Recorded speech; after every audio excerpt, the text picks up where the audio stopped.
ကဲဒီတစ်ခါကတော့မမေကဝက်လိုက်ရင်အရန်ကိုလှပြီးတော့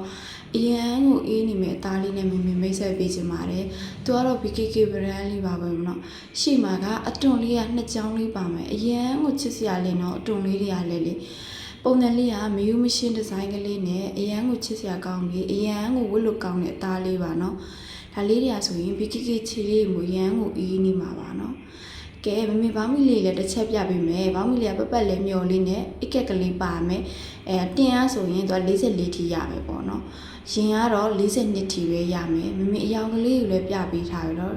ကဲဒီအယောင်လေးဆိုရင်ဘယ်လောက်လာလိုက်လဲကြည့်လိုက်တော့နော်ဒါလေးကအသားအယောင်လေးအယောင်လေးတွေကဆိုပေယောင်တယောင်မှမပေါင်းတော့ဟောအနက်